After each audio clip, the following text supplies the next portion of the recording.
또 일회성으로서 이런 선거에 나와서 소비되는 구조로 갔을 경우에는 결코 안철수 인수위원장에게 도움이 되지 않는다고 봅니다. 제가 봤을 때는 나올 확률이 매우 높다고 보고 있는 높다고 거예요. 보세요? 왜 그런가 하면요. 이재명 후보 생각까지 하면 모르겠습니다만 그 당선인에 대한 기대 심리만 있는 건데 그러면 견제 심리가 분명히 있어야 되는 건데 그 견제 심리를 자극해 줄 수 있는 후보가 나와야 되는 거예요. 경기도가 또 주목이 되는 한 이유는 뭐냐면 이제 김은혜 의원의 그 빈자리, 분당갑, 거기에 누가 나갈 것이냐. 안철수 위원장 이름이 여기 또 나와요. 게다가 안철수 위원장의 안랩이 이 지역에 있습니다. 그리고 김은혜 의원이 후보로 확정되자마자 안철수 위원장이 거길 방문을 했어요. 1대1 면담을 했어요. 축하한다 인사도 전하고.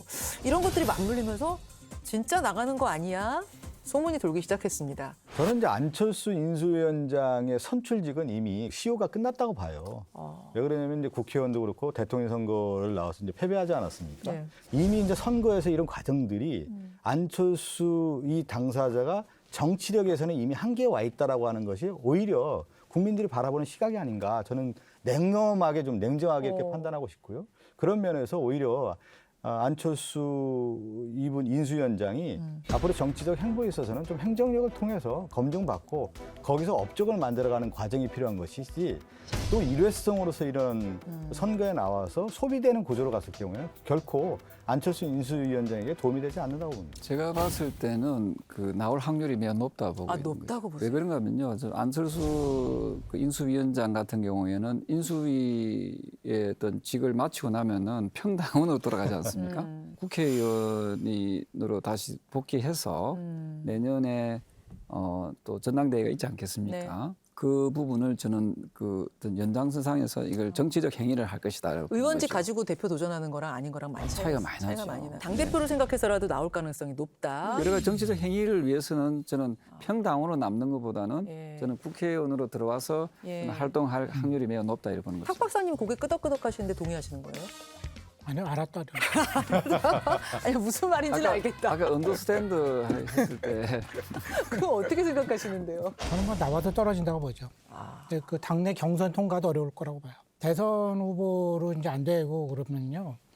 보통 이제 자기 지역구로 돌아가야 되는데 노원이잖아요. 예. 근데 노원을 비우게 되면 이제 이준석 대표가 엄청 좋아하겠죠. 그렇죠. 제가 보면 분당에 가도 경쟁력이 있다는 것을 보증할 수가 없어요. 아니 거기 왜냐하면 안랩도 있고 그런데. 네, 그런 건 상관이 없죠. 안 되면 직원이 얼마나 되겠습니까? 근데 그런 문제가 아니고 거기 가면은 거기에도 오랫동안 정치해온 사람도 있거든요. 똑똑한 사람들이. 근데 그런 사람들이 지역구를 사수하려고 얼마나 노력하겠어요. 그게 어떻게 찾아온 기회인데. 그래서 제가 보기에는 국회의원에서 특히 뭐 이런 보궐선거에 나간다는 것은 정치 신인이면 가능하겠죠. 어디든 나가야 되니까. 근데 뭐 대선도 벌써 몇 번이나 나오신 분이 보궐선거에 나가서 망신당하면은 아무것도 없잖아요. 아니 그러면 이재명 고문은 어떻게 할 거라고 보세요? 하면 안 되죠.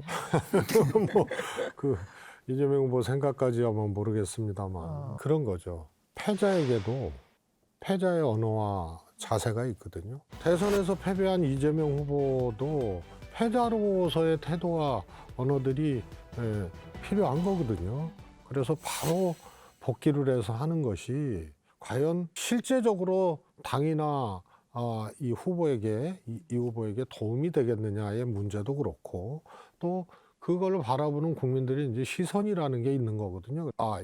이렇게 나와서 또 뛰네 이런 거죠. 근데 저는 우리 최재성 수석님이 워낙 정치 고수시기 때문에 제가 약간 반박하는 게 좀 두렵기도 한데 자신 있게 좀 해보십시오. 다른 내용을 좀 얘기하면 저는 정치라고 하는 것은 기획이잖아요. 기획을 5년간의 플랜을 짜야 되는 건데 그럼 이재명 고문님이 2027년에 대선을 재도전한다라고 하는 것은 우리가 보통 생각할 때 상식적 그렇죠. 수준 아니겠습니까? 예. 그러면 그 플랜을 짜야 되는데 8월 달에 당대표 도전이라고 하는 시점과 예. 6월 지방선거라고 하는 시점이 2달밖에 차이가 나지 않는데 그 이후의 정치 역정으로 봤을 때는 큰 차이가 없다. 긴 기간으로 봤을 때. 그게 한두 달의 차이기 때문에 이재명 후보가 어떤 선택의 여지는 별로 많지 않다. 그냥 나간다고 치면 이제 분당갑하고 인천 계양이 을이 있는데요. 이준석 대표는 뭐라고 했냐면 아마 이재명 고문 분당갑은 두려워서 못 나올 거다. 거기 나오면 질 가능성이 커서 이런 이야기 했습니다. 그거는 이제 이준석 대표가 두려운 거죠. 왜 그러냐면 이재명 이제 고문이 이번 지방선거 보궐선거에 나와서 했을 네. 경우에 예.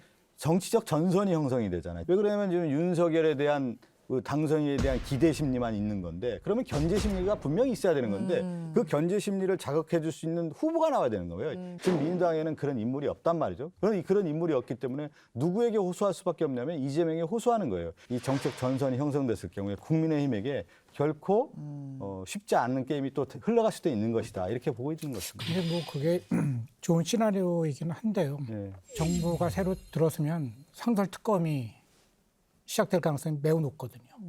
법무부 장관이 지휘해서. 그러면 상설특검이 대장동을 할 거란 말이죠. 그럴 경우에는 이재명 고문이 소환될 가능성이 있잖아요. 뭐 어디 선거에 나가든 당대표를 하시던 그 전에 해결해야 될 문제가 있는 거예요. 상설특검을 통과할 수 있겠는가. 제가 보기엔 그걸 통과하면은 정치인으로 부활할 수 있을 거예요. 지금 시나리오대로. 하지만 그거를 넘기가 그렇게 호락호락하진 않을 것이다. 이렇게 봅니다. 그렇게 내다보세요. 정치는 결국은 이제 민심과 여론 아니에요.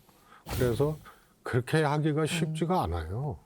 그리고 대장동에 이재명 후보가 뭔가 관련이 돼 있다는 걸 전제로 생각을 하는데 뭐 제가 보는 관점에서는 없어요.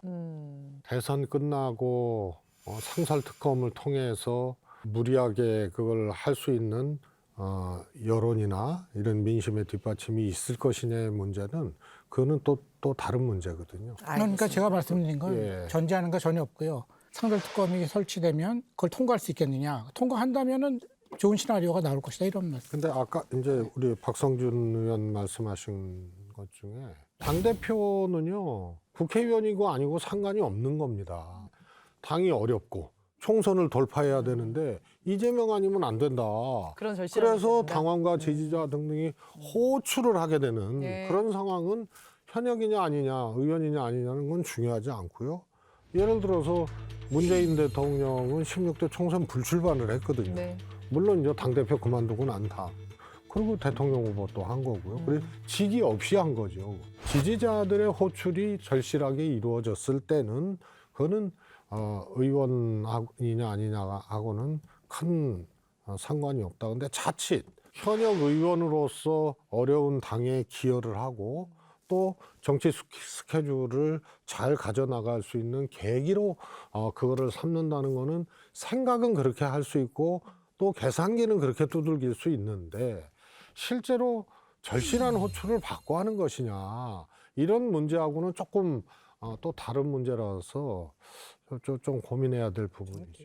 조경태 의원의 판도라 6일 지방선거 국민의힘의 승리는 사필 규정이다의 한 줄 평? 만약에 국민의힘이 승리하면 진짜 날로 먹는 거죠.